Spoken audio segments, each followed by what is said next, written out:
Olá a todos, eu me chamo João Pedro e junto com o meu grupo 13, formado pelo Henrique Bajeski, eu, João Pedro de Lima, Júlio Weber, Larissa Duarte e Marcos Arazabal, vamos trabalhar um pouco sobre a análise de demonstrativos financeiros da Sanepar e Sabesp.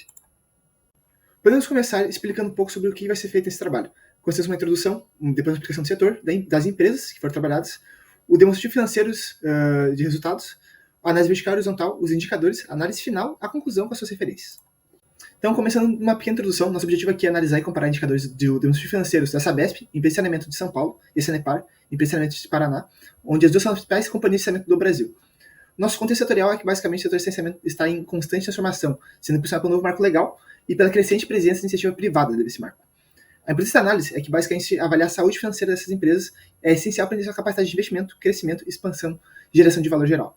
E a gente adotou uma abordagem para fazer isso, sendo elas criar indicadores de estrutura e endividamento, liquidez, atividade e rentabilidade, entre outros indicadores. E também a análise vertical e horizontal. Partindo agora para uma pequena explicação do setor de água e saneamento. O setor de água e saneamento ele é responsável atualmente pela água potável, pelos esgotos, pelo lixo e a drenagem urbana. Sendo muito impactado pelo marco legal que foi criado, o setor passou a ter mais investimento privado, já que esse marco ele visa universalizar o acesso à água e esgoto no país. Isso é feito até 2033, onde essa é a meta geral. O setor também ele é perene e resiliente e possui uma crise hídrica entre os anos de 2021 e 2022, muito devido à pandemia. O setor é extremamente importante para o país, pois o saneamento básico adequado pode reduzir até 80% o incidente de doenças relacionadas à água contaminada, a falta de higiene, como diarreias, hepatite, verminose, entre outras infecções gerais. E a cada R$1 investido em saneamento, são R$4 economizados em gastos com saúde. Por fim, cada R$1.000 investido sustenta mais de 69 mil empregos diretos por ano. Então, o seu impacto no país é muito grande. Também trouxemos alguns dados sobre o avanço do setor e o seu crescimento ao longo dos anos. Podemos ver que com o atendimento com água de rede potável, em 2010 tínhamos apenas 81% da população com esse acesso. Já em 2022 avançamos esse avanço para 84%.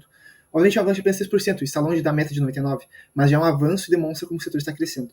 Já com esgoto e rede tratada, tivemos um aumento de 46% em 2010 para 56%, um aumento de 10% no setor, um impacto muito grande.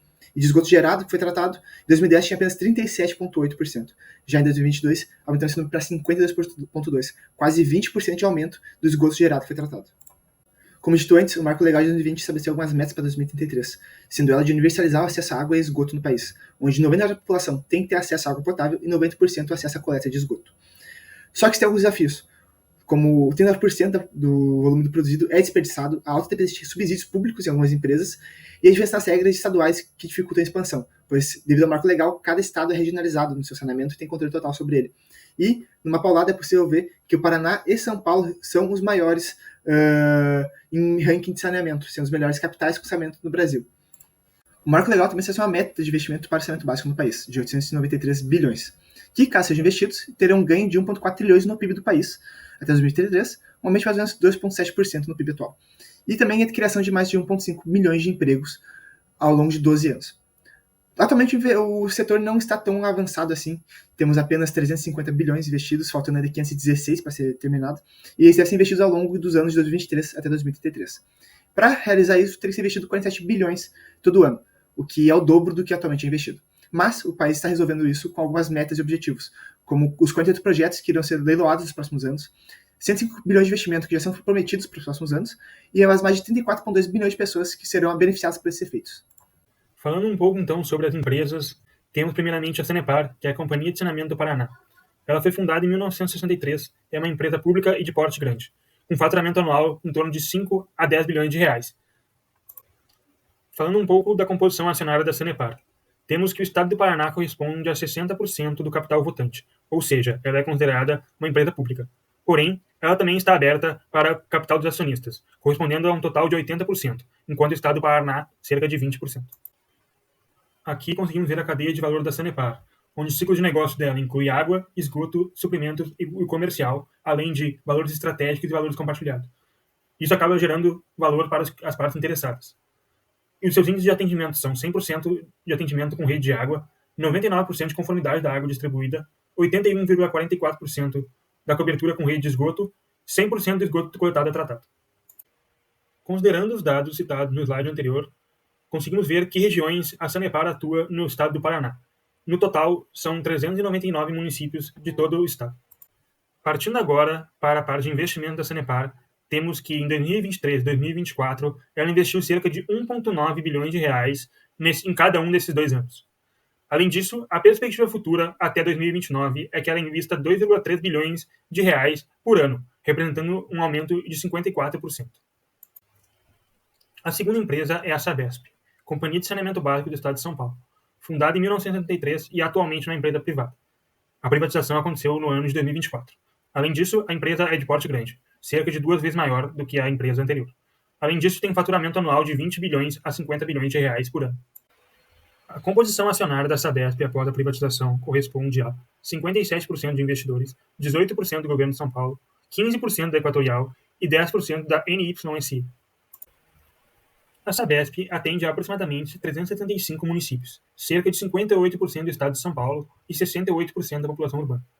A Sabesp sozinha corresponde a mais de 30% do total de investimentos em saneamento realizado no Brasil. A cobertura dela inclui 98% de água, ou seja, 2,1 milhões de clientes, e 93% de cobertura de esgoto, totalizando 24,9 milhões de clientes. A receita da Sabesp é dividida em 2 vertentes. Primeiro, receita de água, onde 66% é residencial, 20% comercial e 5% industrial. Enquanto a receita de esgoto, 63% é residencial, 24% é comercial e 5% é industrial.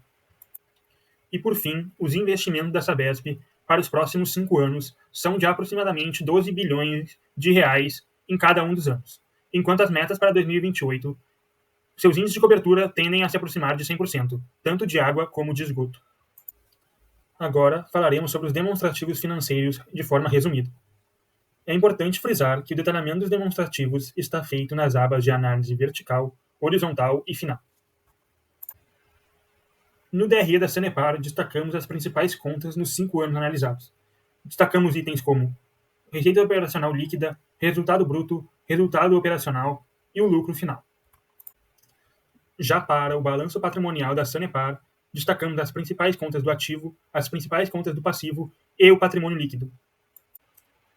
Para o DRE da Sabesp, foi utilizado mais informações para descrever as contas do DRE, devido à falta de um CPV bem estruturado. Para a Sabesp, vale o mesmo que foi usado no balanço patrimonial da Sanepar, onde foi destacado as principais contas do ativo, do passivo e do patrimônio líquido. Boa, então passando para a análise vertical para fazer essa avaliação de desempenho das empresas. Primeiramente, fazemos a análise do DRE vertical em ambas as empresas e considera-se que a Sanepar opera com custos de serviços vendidos menor, refletindo numa maior eficiência nos processos. E em todos os períodos analisados, essa margem de lucro da Sanepar foi mais elevada do que a comparação com a Sabesp. Então, no ano de 2020, como foi desafiador pela pandemia, a Sanepar manteve uma estabilidade nesse período e um leve aumento dos lucros da Sabesp ocorreu gradualmente após o ano de 2020, então após esse período, influenciado também pelo cenário de uma privatização iminente. Com relação ao balanço patrimonial, houve pouca variação geral com o impacto da pandemia. O ativo não circulante é elevado em ambas as empresas, então sinalizando esse investimento a longo prazo. O ativo circulante cresceu levemente também em ambas as empresas, e alguns desses motivos são explicados na análise horizontal mais para frente, mas com aplicações financeiras e contas a receber da Sanepar e Sabesp, respectivamente. Então, esse recorte da análise vertical do balanço patrimonial das análises que fizemos mostra que o ativo não circulante elevado em ambas as empresas está intrinsecamente ligado aos intangíveis, né, que representam cerca de 50% a 70% do ativo total. Esses intangíveis consideram-se contratos de concessão, direito de uso de arrendamento e propriedade intelectual expertise. Investimentos também significativos em redes de água e esgotos estão contados nesses dados. Partindo então para a análise horizontal, utilizamos o ano base de 2019 e inflacionamos as bases nominais com relação aos números inflacionados, né, o percentual de cada ano referente, e não constam os cálculos de 2019. Já com os valores corrigidos, observamos que a Sanepar obteve um crescimento em termos percentuais absolutos no curto e médio prazo, e o destaque vai para o aumento antes do resultado financeiro e de tributos. No curto prazo, a Sanepar também obteve um crescimento de praticamente 25%, com exceção da receita líquida. A Sabesp obteve uma maior receita operacional líquida, né, em termos absolutos, no médio prazo, e sem melhora real de performance, constando resultados antes do imposto de renda ICS negativo, o EBIT negativo e prejuízos nesse período também. No curto prazo, a Sabesp teve um pequeno aumento nessa margem destacada, com 30% do resultado antes do imposto de renda ICS. No DRE também horizontal, verificamos que pode-se observar o lucro, de modo geral, acompanhou um leve crescimento em ambas as receitas, e conforme destacado, né, que 2020 foi impactado pela pandemia, houve uma queda com relação a 2019. Também observa-se uma maior eficiência da Sanepar em transformar receita em lucro, comparando com a Sabesp. Então, analisando aqui somente a Sanepar, o ativo não circulante aumentou em termos absolutos, essa causa de concessões para obras, como eu havia comentado anteriormente, e o baixo impacto relativo no ativo total. O mesmo vale para o patrimônio líquido, né? Destaca também o crescimento do ativo circulante, cerca de 86% no período, impulsionado pela alta de 286,21 em aplicações financeiras. O crescimento do ativo circulante foi devido às aplicações financeiras, como eu comentei, e aplicações financeiras passou a representar cerca de 50% do ativo circulante, que anteriormente era 20%. Assim, preservar a liquidez durante a pandemia, a empresa chegou a aplicar e ter uma reserva para eventuais necessidades, então demonstra um planejamento estratégico pós-pandemia. Como relativamente aqui ao médio prazo, então esse ativo circulante, que aumentou chegou a cerca de 25%, com aplicações financeiras e contas a receber, devido a esse planejamento. E o patrimônio líquido também, considerável, cerca de 9%, com uma reserva de lucro. Então, com relação à Sabesp, também houve aplicações financeiras que observamos mais de 1,9 bilhões e queda desde 2020, né, as aplicações financeiras passou a ser um número importante no ativo circulante, pois gerou uma liquidez para a Sabesp. Também, contas a receber, após o ano de 2020, passou a representar um número significativo, com quase metade do ativo circulante. A reserva de lucro também, o aumento percentual dessa reserva é de 40% para 50% e do patrimônio líquido, que representa lucros retidos pela empresa em vez de distribuídos como dividendos. As reservas de lucros reforçam o capital próprio da empresa e reduzem a dependência de endividamento, mostrando solidez financeira e esse planejamento a longo prazo. A curto prazo, o passivo circulante subiu nesse período de 2022 e 2023, na pós-pandemia, o que reflete maiores obrigações de curto prazo por antecipação de dívidas ou fornecedores. Destaca essa redução do passivo não circulante, né, indicando menor dependência de dívidas a longo prazo, cerca de 500 milhões a menos. O considerável no curto prazo foi o passivo circulante, como eu comentei, com relação a empréstimos, financiamentos, obrigações sociais e trabalhistas, impostos, participação pública e privada e outras, com cerca de 20%. Depois de falar das análises, agora podemos falar sobre os indicadores e comparativos entre a Sanepar e a Sabesp. Agora, dando um overview em indicadores, nós podemos dividir em 5 grupos, que é estrutura, endividamento, liquidez, atividade, rentabilidade e outros. Nós podemos isso comparar a Sanepar e a Sabesp. Com essa tabela, nós podemos ter um overview das duas empresas, que a Sanepar normalmente demonstra um menor risco financeiro, uma maior estabilidade, com uma evolução mais constante e moderada, com maior equilíbrio de patrimônio, uma liquidez mais estável, uma rentabilidade consistente e uma gestão financeira, juntamente com o PMPC, que indica no ciclo financeiro uma boa coisa, podendo postergar bastante a venda, tendo uma estabilidade melhor. Já a Sabesp se destaca pelo tamanho, porém não pela sua estabilidade, demonstrando indicadores preocupantes na liquidez e na estrutura e endividamento. Dá para se destacar um melhor desempenho operacional, na renovação de estoques e no recebimento de vendas, porém não a destacando comparando a Sanepar. Agora, de forma mais específica, vendo o endividamento geral, nós podemos destacar a Sabesp tendo uma necessidade consistindo de maior dependência de capital de terceiros, em comparação à Sanepar, tendo seu destaque em 2020, que foi o maior pico, refletindo diretamente seu passivo total. Na Sanepar, nós podemos ver um maior controle de 48%, 47%, tendo em 2019 uma diferença de 5% e finalizando com uma diferença de apenas 3%, mostrando assim uma evolução da Sabesp. Agora, em participação de terceiros, nós podemos ver que ambas as empresas têm grande participação de terceiros, porém, a Sabesp continua em cima, bem semelhante ao gráfico anterior, em 2020 é o ápice, chegando a 121%, e isso indica que seus ativos são majoritariamente financiados por terceiros. Partindo para a liquidez, nós podemos ver na liquidez geral que a Sanepar tem um melhor índice que a Sabesp, indicando uma melhor saúde financeira.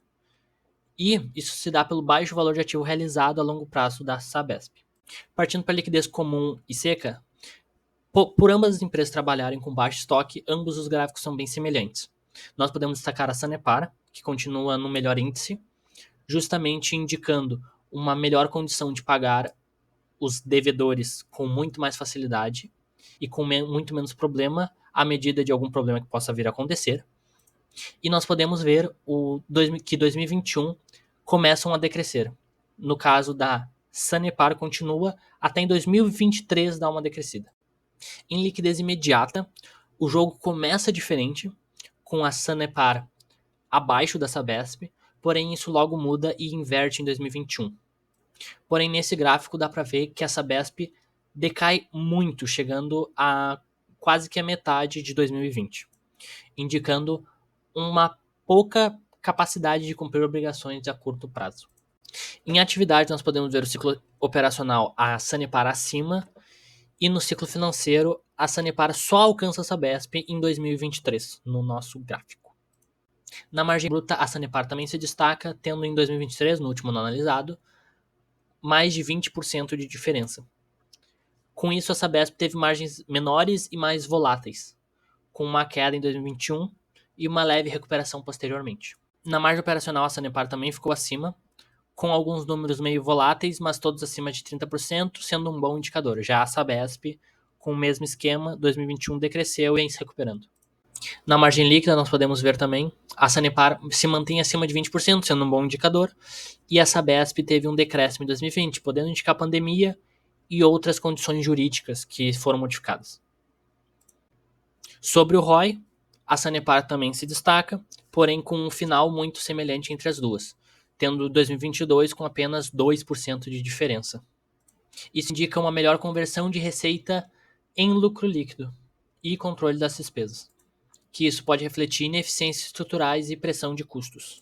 Agora, em EBIT, que trabalha em números absolutos, nós podemos notar um destaque na Sabesp, porém na Sanepar podemos ver um crescimento gradual e estável da Sanepar.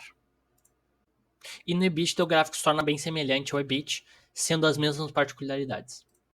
Bom, e agora olhando para a análise final e concluindo o nosso trabalho, a gente tem em si que o setor de água e saneamento ele é muito perene e resiliente, uma característica intrínseca dele.